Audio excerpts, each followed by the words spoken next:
I didn't think a joke could destroy everything. It was just a laugh, just a little comment in front of people who already adored him.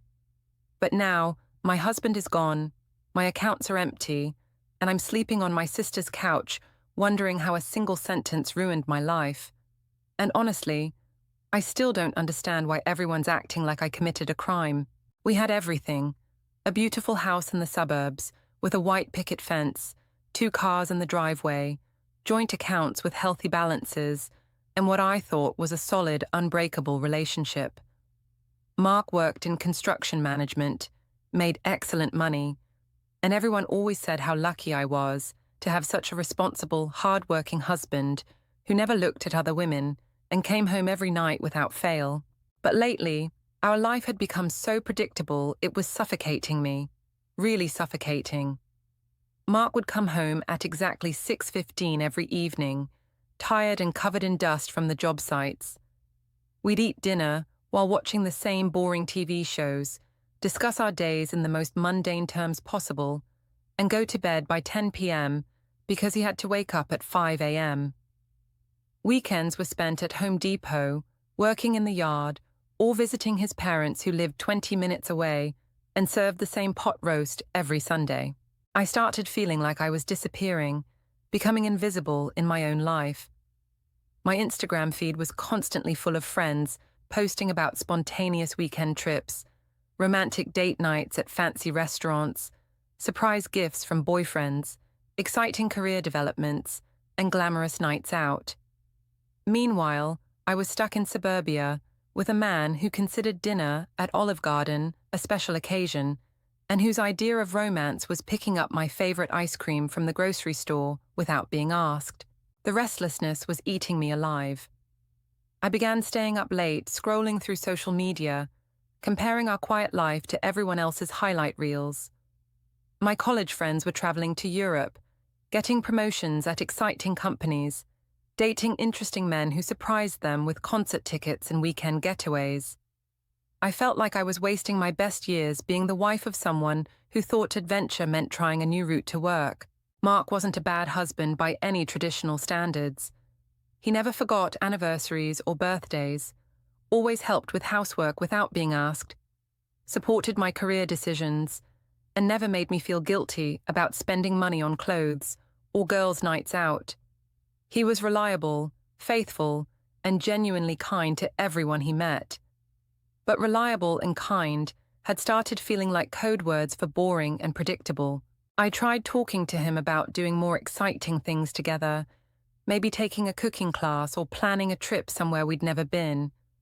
But Mark was always tired from work, worried about saving money for our future, or committed to some home improvement project that he insisted needed immediate attention.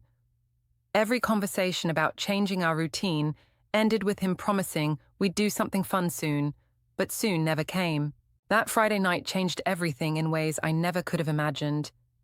We were hosting a dinner party, something we rarely did because Mark preferred quiet nights at home where he could relax and not worry about entertaining people. I had been pushing for it for weeks, wanting desperately to feel like a real hostess for once, to show off our newly renovated kitchen, and to have some excitement in our predictable lives. 8 friends came over, including my college roommate Jessica, who always had the most dramatic stories about her dating life, my coworker Amanda, who was recently divorced and living her best single life, and several couples from our neighborhood who we occasionally socialized with but never really got close to.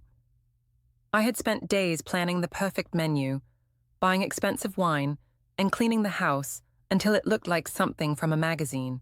The evening started perfectly. Everyone was impressed with the renovations Mark had done to our kitchen, complimenting his craftsmanship and attention to detail.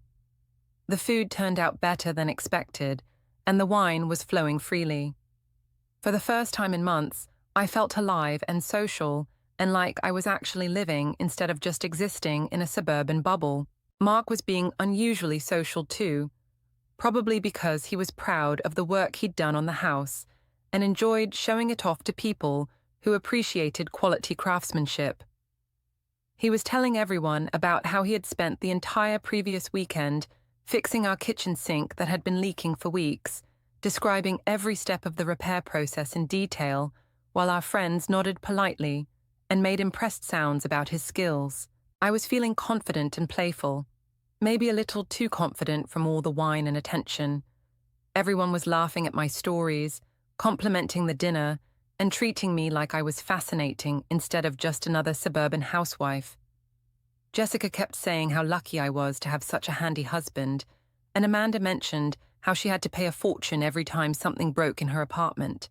When Mark finished his detailed sink repair story, and everyone was making the appropriate impressed sounds about his problem-solving abilities, I felt this sudden urge to add my own commentary to the conversation. I wanted to be funny, to get the biggest laugh of the night, to be memorable instead of just the woman who cooked dinner and poured wine. The words just slipped out before I could think about the consequences or consider how they might sound to other people, especially to Mark. I said something like, "Well, at least you lasted longer with the sink than you do in the bedroom." The reaction was immediate and absolutely terrible. The entire room went silent like someone had sucked all the air out of it. You could hear the kitchen clock ticking and someone's wine glass being set down too hard on the wooden table. A few people made those awful, uncomfortable laughs that happen when someone crosses a major line and everyone feels embarrassed for them. Mark's face went completely blank, like someone had just physically slapped him across the face in front of everyone he wanted to impress. His eyes went dark and cold in a way I had never seen before in 6 years of marriage. He stared at me for what felt like hours but was probably only seconds, then very calmly and methodically started collecting dirty plates from the table without saying a single word. I immediately tried to laugh it off, pouring more wine for everyone and making jokes about how couples always tease each other and how everyone here knew we had a great relationship. I kept talking, filling the silence with nervous chatter about how Mark was always so serious and needed to learn to take a joke. But the damage was clearly done and spreading like poison through the room. The party atmosphere died right there on the spot.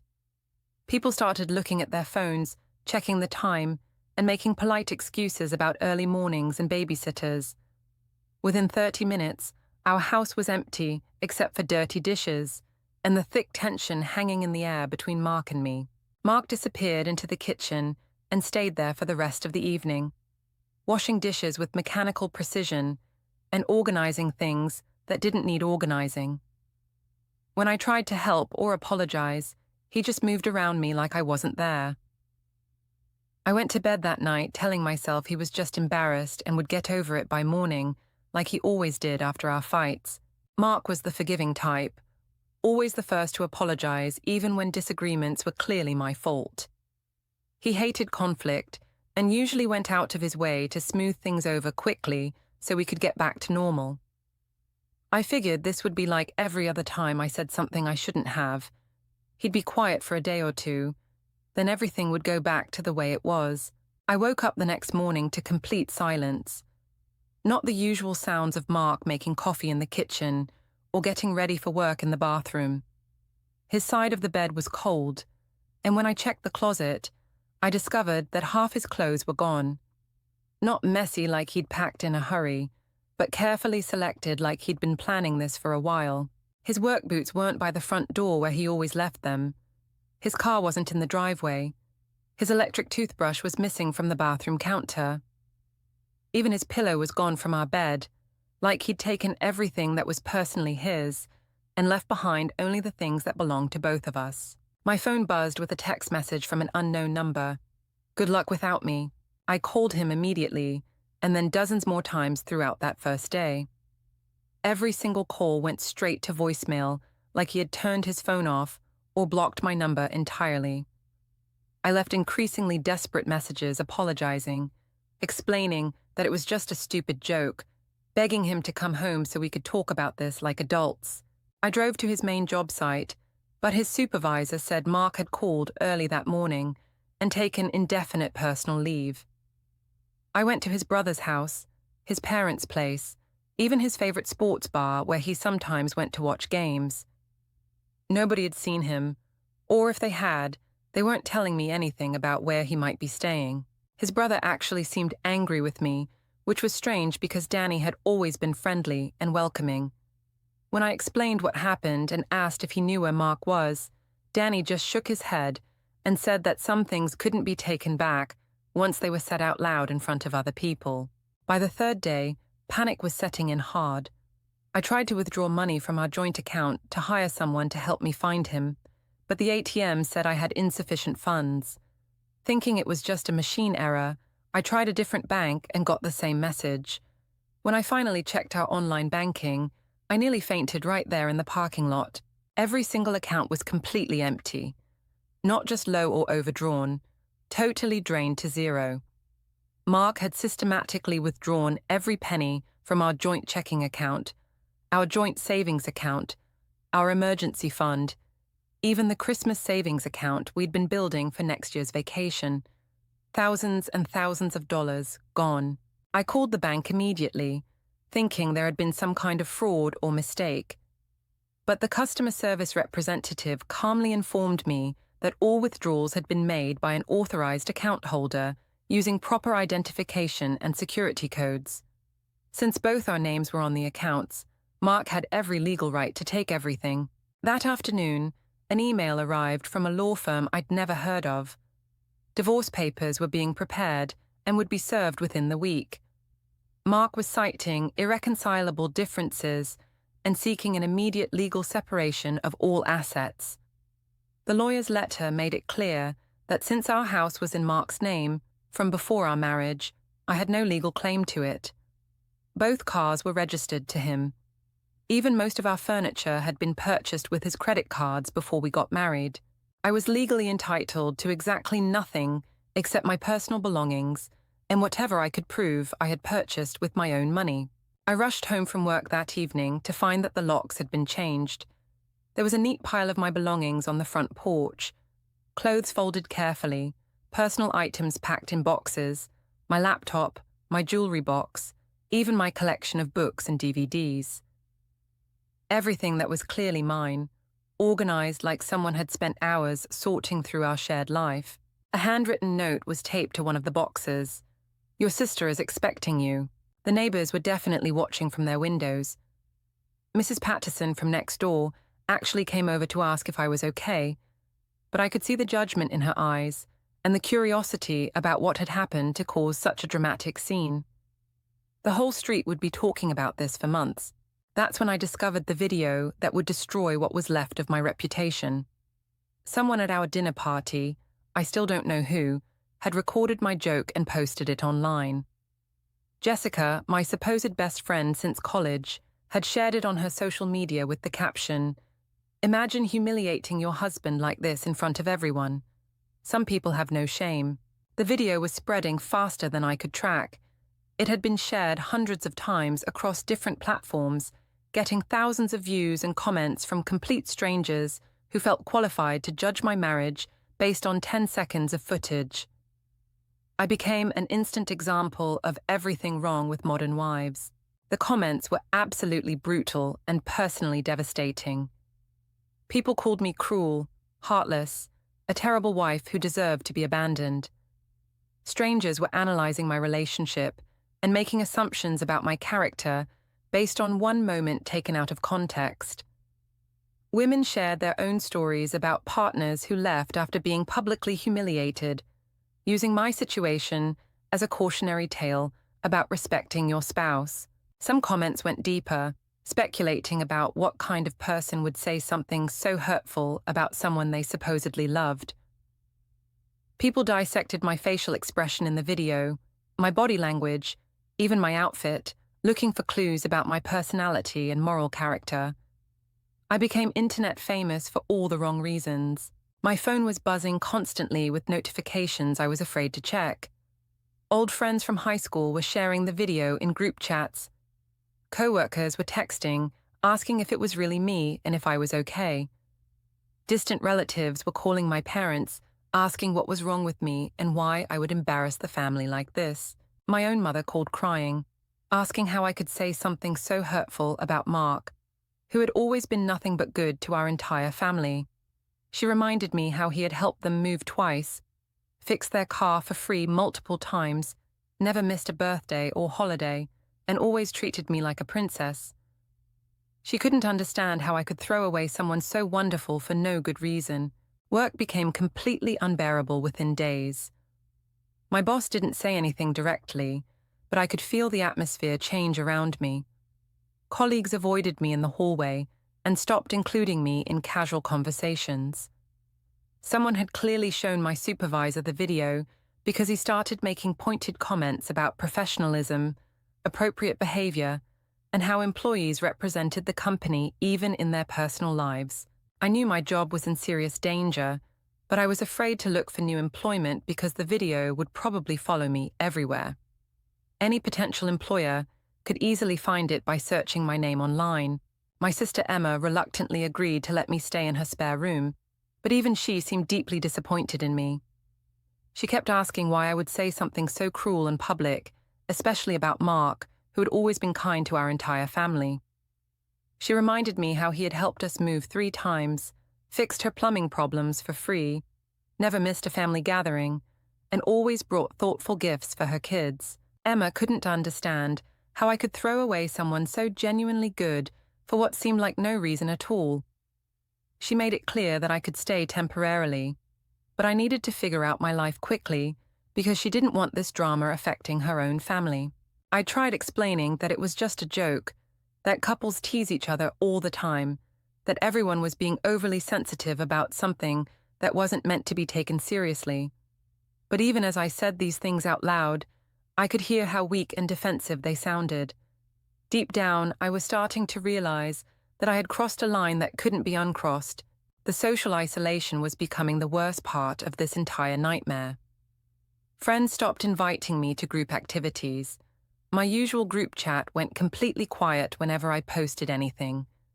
When I tried to meet up with people individually, they were always busy or had other plans that suddenly came up. I realized that Mark had been genuinely well-liked by everyone in our social circle. He was the kind of person who remembered everyone's birthdays, offered to help people move, brought beer to parties, and never gossiped or said negative things about anyone. By publicly humiliating him, I had essentially isolated myself from our entire social network. People weren't just taking sides, they were actively avoiding me because they were genuinely angry about how I had treated someone they cared about and respected. I started obsessively checking Mark's social media accounts, looking for clues about where he was and how he was doing. He had moved into a nice downtown apartment and was posting pictures of his new life that looked completely different from our suburban routine. He appeared happy, relaxed, and energetic, like a weight had been lifted off his shoulders. There were subtle hints that he might be seeing someone new. A woman's coffee cup in the background of one photo, an extra wine glass on his kitchen counter in another picture, references to dinner plans and movie nights that suggested he wasn't spending evenings alone anymore. The worst part was seeing our mutual friends commenting on his posts with supportive messages. People who had been at our dinner party were telling him how great he looked, how proud they were of him for making a fresh start, how he deserved to be happy. Several women were being openly flirtatious in ways they never would have been when he was married. I had become the villain in everyone's story, while Mark was the sympathetic victim who deserved better treatment. The narrative was clear.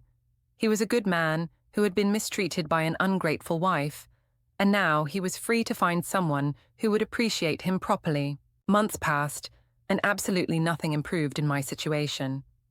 I had to move out of Emma's place into a cheap weekly rental apartment in a bad neighborhood because I couldn't afford security deposits or credit checks for better places.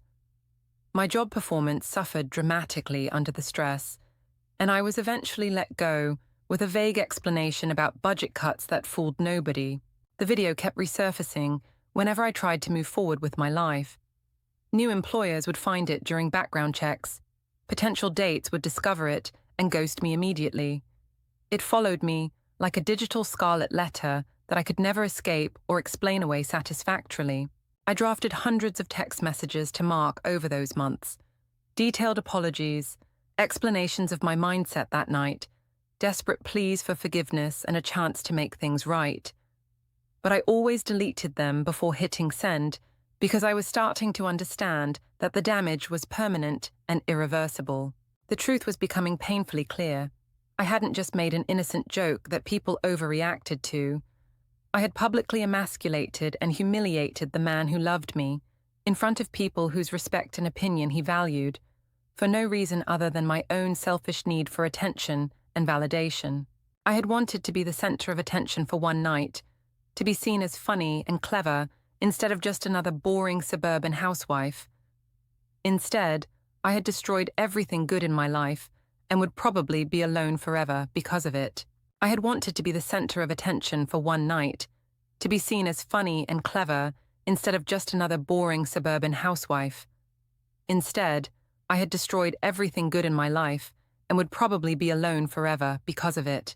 Looking back at old photos of Mark and me together, I could finally see what I had lost and thrown away so carelessly. Mark wasn't exciting or unpredictable, but he was steady, loyal, honest, and genuinely good. He worked hard to give us a comfortable, secure life. He never complained about my spending or criticized my dreams.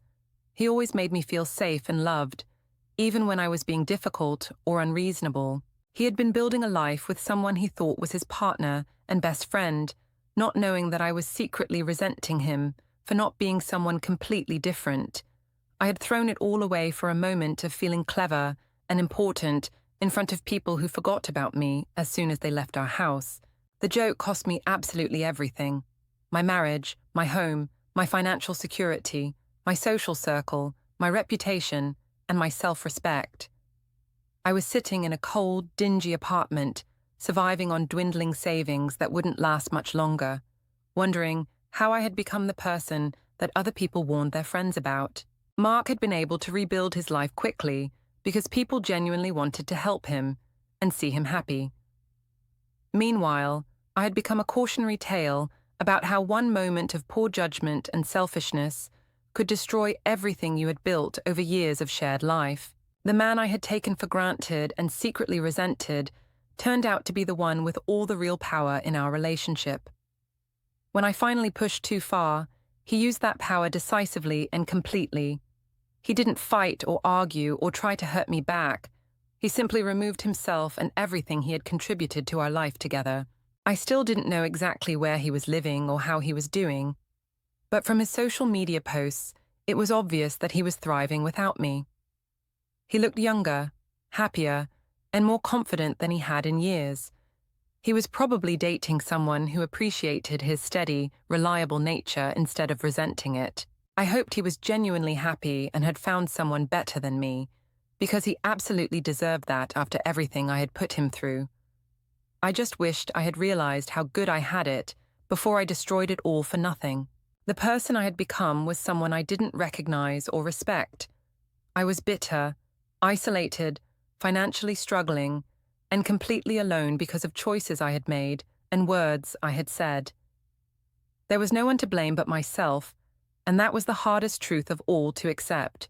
I was the wife who publicly humiliated her husband for entertainment, and now I was paying the price for that cruelty every single day with no end in sight.